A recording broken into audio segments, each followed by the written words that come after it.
Vous me voyez debout aujourd'hui, je parle, je respire, je vis. Mais ce que vous ne voyez pas, c'est que si je tiens debout, c'est qu'un jour je suis tombé. Je suis tombé à genoux. Je pourrais vous dresser la fresque de ma vie, mes projets, mes engagements, mes convictions. Toutes ces choses qu'on brandit, vous savez, comme une force, comme une preuve de force. Mais rien de tout cela ne m'a sauvé. Ce n'est pas le sommet, mais plutôt la faille. Et ce n'est pas la lumière de la victoire, mais plutôt la nuit de la rupture. Un instant où tout ce que je croyais solide s'est effondré, où mes certitudes n'ont pas tenu, et c'est là, au plus bas, sans masque, sans force, que j'ai entendu une voix, une question simple, mais brûlante, sur quoi je tiens debout. Ces questions touchent au cœur de l'expérience humaine la plus universelle, celle du moment où nous nous appuyons sur l'habituel et que tout se dérobe et où nous nous retrouvons face à notre fragilité fondamentale. Pour simplifier, le moment où tout ce qui te porte s'écroule et où tu te retrouves vulnérable et sans défense. Et cette grâce qui m'a relevé, elle ne s'est pas contentée de m'offrir ça à moi seul, mais elle a débordé. Dans l'épreuve, dans l'écharde, je reviendrai ça plus tard, il y a une grâce proposée à tous, mais aussi une grâce réservée à ceux qui croient. On parle souvent de la foi comme d'un chemin de victoire, comme d'une marche triomphante vers les sommets. Mais parfois, ce n'est pas là que Dieu nous attend. Parfois, sa grâce ne se manifeste pas dans nos hauteurs, mais plutôt dans nos creux. Elle nous trouve dans l'épreuve, dans l'écharde, encore une fois. Et c'est ce que nous allons voir, nous allons découvrir en ouvrant la parole de Dieu dans le livre 2 Corinthiens 12, versets 1 à 10. 2 Corinthiens 12, versets 1 à 10. Et avant d'en faire la lecture, j'ai découpé ce passage en 4 parties. Premièrement, la gloire du ciel et le silence du cœur, versets 1 à 4. 2, une écharde dans la chair, versets 5 à 8. 3, une grâce présente et suffisante, versets 9. Et 4, quand je suis faible, c'est alors que je suis fort.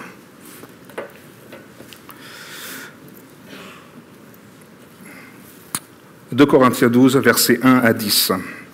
Il faut se glorifier, cela n'est pas bon. J'en viendrai néanmoins des visions et à des révélations du Seigneur.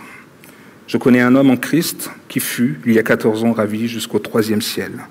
Si ce fut dans son corps, je ne sais. Si ce fut hors de son corps, je ne sais. Dieu le sait. Et je sais que cet homme, si ce fut dans son corps ou sans son corps, je ne sais. Dieu le sait. Fut enlevé dans le paradis, et qu'il entendit des paroles merveilleuses, qui n'est pas permis à un homme d'exprimer. Je me glorifierai d'un tel homme, mais de moi-même, je ne me glorifierai pas, sinon de mes infirmités. Si je voulais me glorifier, je ne serais pas un insensé, car je dirais la vérité, mais je m'en abstiens, afin que personne n'ait à mon sujet une opinion supérieure à ce qu'il voit en moi, ou à ce qu'il entend de moi. Et pourtant, et pour que je ne sois pas enflé d'orgueil à cause de l'excellence de ces révélations, il m'a été mis une écharpe dans la chair, un ange de Satan pour me souffleter et m'empêcher de m'enorgueillir. 3 fois j'ai prié le Seigneur de l'éloigner de moi, et il m'a dit « Ma grâce te suffit. Car ma puissance s'accomplit dans la faiblesse, je me glorifie donc bien plus volontiers de mes faiblesses, afin que la puissance de Christ repose sur moi. C'est pourquoi je me plais dans les faiblesses, dans les outrages, dans les calamités, dans les persécutions, dans les détresses, pour Christ, car je suis faible, c'est alors que je suis fort. » Que Dieu bénisse sa parole. Permettez-moi de remettre tout ça en contexte. L'apôtre Paul s'adresse à une église tourmentée par l'apparence. À Corinthe, il y a des prédicateurs charismatiques qui se vantent de leur vision, de leur révélation, de leur exploit. Ils méprisent Paul, trop faible, trop souffrant, trop ordinaire. Mais Paul va répondre, non pas par un spectacle, mais surtout par un retournement. Il va rappeler qu'un vrai serviteur de Dieu ne se reconnaît pas à la grandeur de ses expériences, mais à sa ressemblance avec le serviteur souffrant. Ésaïe 53. Il va témoigner de la puissance d'une grâce qui n'oublie pas, mais qui porte dans le silence. Et cette grâce ne se vit pas dans l'isolement, mais au milieu d'un corps, le peuple de Dieu. Nos faiblesses deviennent des lieux de consolation, les uns pour les autres. Là où je suis faible, tu peux prier. Là où tu chancelles, je peux t'entourer. La grâce qui suffit se partage aussi. Premièrement, la gloire du ciel, le silence du cœur, versets 1 à 4. Paul aurait pu fasciner les foules. Il avait été ravi dans le 3e ciel, le paradis, cette demeure que Jésus lui-même nommait à la croix. Mais cette expérience, il la raconte 14 ans plus tard, presque à contre-cœur. Et en plus, à la 3e personne du singulier. Je connais un homme en Christ. Pourquoi fait-il ça ? Parce que Paul, savait que cette vision n'était ni un mérite personnel, ni une promotion spirituelle. Elle était une grâce pure, inexplicable, mystérieuse, donnée en Christ et non à cause de lui. Qu'a-t-il pu voir dans le paradis ? Christ ressuscité et glorieux. Qu'a-t-il pu y entendre ? Le langage du ciel, qui ne peut se traduire dans les langues humaines, verset 4. Et ce qu'il a entendu là-haut, il n'a pas le droit de le répéter. Parce que le ciel parfois se vit, parce que parfois le ciel se vit,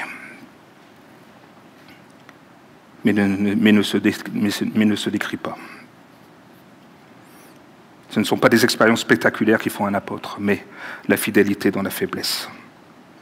Et c'est là que le retournement commence. Du ciel silencieux à la chair blessée, de la hauteur d'une vision à la profondeur d'une douleur, car après la gloire vient l'écharde. On y revient. Et c'est dans cette tension que Paul va entendre ce que son cœur attendait. Ce n'est pas une explication, mais c'est surtout une révélation. Rang 2, une écharde dans la chair. Après avoir parlé de cette vision céleste, Paul redescend aussitôt, sur la terre ferme. Des hauteurs du paradis, il passe au creux de la douleur, et ce n'est pas un accident de parcours, c'est voulu. C'est voulu par Dieu. Il raconte alors une autre expérience, celle qui a vraiment marqué sa vie. Une écharde.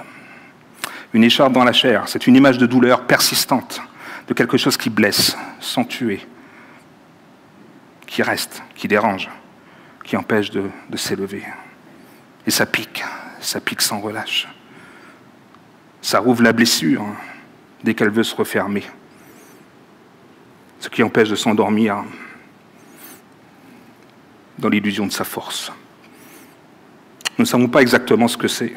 Est-ce que c'est une maladie chronique, une douleur physique, une attaque spirituelle, un adversaire acharné? Peu importe, Paul ne le dit pas. Et peut-être est-ce volontaire aussi, car ce silence-là est un appel à l'identification. Frères et sœurs, l'écharde a 1000 visages, et chacun reconnaîtra le sien dans le pli du texte. Ce flou est une invitation non pas à la spéculation, mais surtout à la communion. Mais ce que nous savons, c'est que cette souffrance était si rude, si constante, si humiliante, que Paul l'a décrit comme un messager de Satan. Un aiguillon envoyé pour le frapper. L'expression « un ange de Satan pour me souffleter », littéralement me frapper à coups répétés, sans cesse, évoque une agression continue. C'est comme une gifle morale, physique. Permettez-moi de faire un lien avec l'idée d'une griffure. L'action est forte, vive, rapide, animale. Ce n'est pas un coup mortel, mais c'est irritant. Une irritation douloureuse, régulière, humiliante, destinée à percer l'orgueil. Et pourtant, elle a été permise par Dieu. Elle vient d'un ennemi, mais Dieu s'en sert. Elle n'est pas bonne en elle-même, mais elle produit un fruit que seul l'amour peut faire naître. Dieu ne glorifie pas la souffrance, mais il entre dedans pour remplir de sa présence.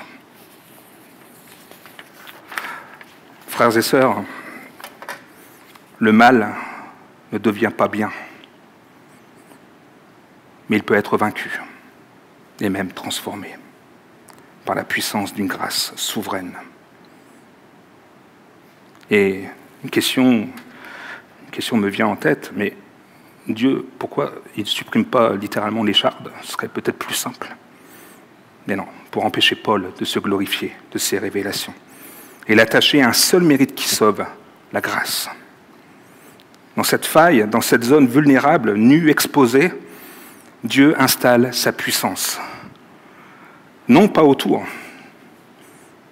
mais dedans, comme on installe une tente au creux d'un désert.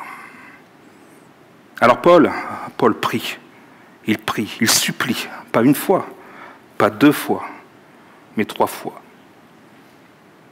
Relever le chiffre 3 de la plénitude et de l'intensité. Cela nous rappelle un certain jardin, une autre nuit, un autre cri. 3 fois Jésus a prié au mont des Oliviers et 3 fois il a demandé à son Père que cette coupe s'éloigne. Et dans le ciel, il a trouvé non pas la délivrance, mais la paix de l'acceptation. Paul ne fait pas qu'imiter Christ. Il participe à ses souffrances, il apprend, comme son maître, à dire que ta volonté soit faite. Tout ça, ce n'est pas un caprice. Il implore un soulagement. Mais Dieu se tait.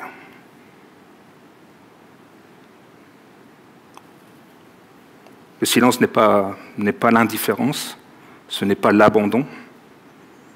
Ce silence mystérieux de Dieu qui prépare une réponse encore plus profonde que ce que Paul avait imaginé. Le message, il est pourtant clair. Tu n'as peut-être pas la réponse, mais tu as la grâce. Et la grâce, c'est Christ lui-même en toi, avec toi et pour toi. Et alors qu'il supplie, alors que tout le reste semble silencieux, une parole tombe enfin. Elle ne change pas la douleur, ok, mais elle change tout.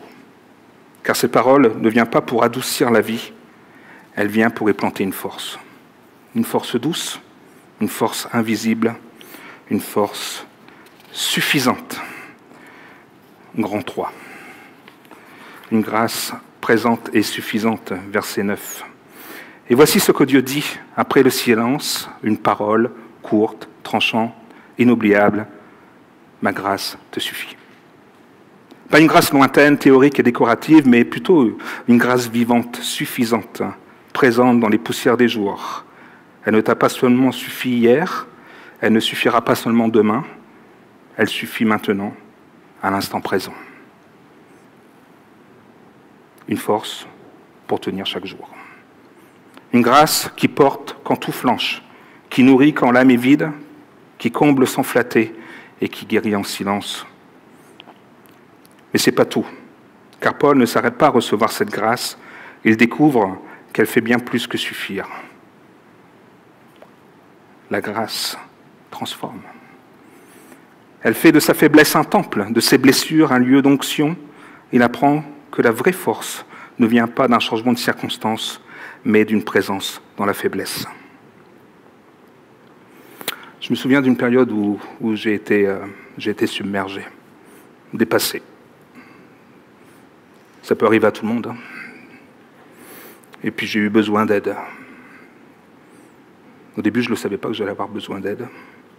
Je pensais que j'allais pouvoir m'en sortir tout seul, comme un grand garçon. Mais j'avais besoin de parler, de confier le poids que je portais en silence, d'ouvrir mon cœur, d'écouter en tremblant, et de me rendre compte que finalement, je n'étais pas tout seul dans ce cas-là. Et quand j'ai osé en parler à une personne de confiance, j'ai ressenti à la fois de l'appréhension et du soulagement. Effectivement, de l'appréhension. J'avais fait tous les scénarios dans ma tête à me retrouver devant peut-être une personne ou deux, mais je ne pensais pas leur expliquer ça. Je pensais leur expliquer d'autres choses, peut-être me mettre en valeur, peut-être en expliquer des projets, etc. Mais non, là, je me retrouvais dans une situation où il fallait que Je devais m'humilier, finalement. Hein, me montrer vulnérable. Mais seulement de savoir que quelqu'un pouvait comprendre et me soutenir, ça m'a soulagé. Et ce pas vers l'autre m'a permis d'alléger mon fardeau, ça c'est sûr, mais surtout d'apprendre que demander de l'aide n'était pas un signe de faiblesse. J'ai compris alors que reconnaître ma faiblesse ne me diminuait pas, au contraire. Cela m'a permis de recevoir la force et l'aide dont j'avais besoin. Ce qui m'amène à la quatrième partie. Quand je suis faible, c'est alors que je suis fort. Verset 10. Paul comprend alors une vérité bouleversante. Dieu ne manifeste pas sa puissance malgré la faiblesse, mais à travers elle. La faiblesse n'est pas un obstacle à l'action de Dieu, elle en est le lieu choisi. C'est ce qu'il avait déjà écrit quelques chapitres plus tôt. Si vous remontez à 2 Corinthiens 4, verset 7, nous portons ce trésor dans des vases de terre. Nous sommes des vases de terre fragiles, fêlés, ordinaires. Mais Dieu y place un trésor. Sa puissance, sa lumière, sa vie. Et pourquoi fait-il ça? Pour que toute la gloire lui revienne et que personne ne confonde la jarre avec la source. Paul cesse alors de cacher sa faiblesse, il ne la subit plus, il l'embrasse. Il choisit de s'en glorifier, non pas parce qu'elle est belle, mais parce qu'elle est devenue le sanctuaire où Christ repose. Ce qui voulait fuir est devenu l'endroit où Dieu a dressé sa tente. Alors Paul prononce une parole qui renverse toute logique humaine. Quand je suis faible, c'est alors que je suis fort. Mais ce n'est pas une formule de résilience, ce n'est pas un mantra de survie, c'est surtout plus une confession, c'est une révélation, une vérité née dans la poussière et trempée dans la grâce. Paul ne se prétend pas fort en lui-même, il est fort en Christ. Sa force ne vient pas d'une volonté surhumaine, mais d'une présence intérieure qui habite l'effondrement au lieu de l'éviter. Plus clairement, ses détresses, ses blessures, ses persécutions. Tout ce qui autrefois semblait brisé devient maintenant l'autel vivant sur lequel la puissance de Dieu descend, comme un feu doux mais réel. Et n'est-ce pas ça le cœur de l'Évangile finalement? Le Fils de Dieu abaissé, humilié, cloué sur une croix, mais glorifié dans la résurrection. Et c'est dans l'abaissement que la gloire est née. C'est dans la croix que la puissance de Dieu a été révélée. Et c'est encore là aujourd'hui qu'elle agit. Ta plus grande faiblesse est peut-être l'endroit où Dieu veut faire sa plus grande œuvre. Pour finir, Paul aurait pu s'appuyer sur ses expériences, il a vu le ciel, il s'est glorifié, mais plutôt de son écharde. Parce que c'est là qu'il a entendu une parole qui l'a portée toute sa vie. Ma grâce te suffit. Et peut-être que toi, aujourd'hui, ce matin, tu es venu avec une écharde aussi. Et puis tu avais prié, tu avais pleuré, tu as espéré. Et puis tu t'es même dit, mais pourquoi Dieu ne m'enlève pas cette écharde? Peut-être qu'il n'y a plus rien à faire. Tu penses ça. Mais ce matin, je veux que tu comprennes qu'aujourd'hui, il te dit que sa grâce te suffit. La grâce n'explique pas toujours tout, mais elle porte tout et elle te suffit, je répète. Alors si tu veux apprendre à te relever à genoux, si tu veux que Christ dresse sa tente sur ta faiblesse, je t'invite à t'approcher.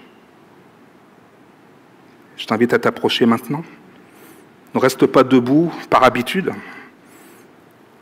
Puis viens à genoux et il te relèvera. Car c'est à genoux qu'on apprend à se tenir debout. Je vous souhaite un bon dimanche.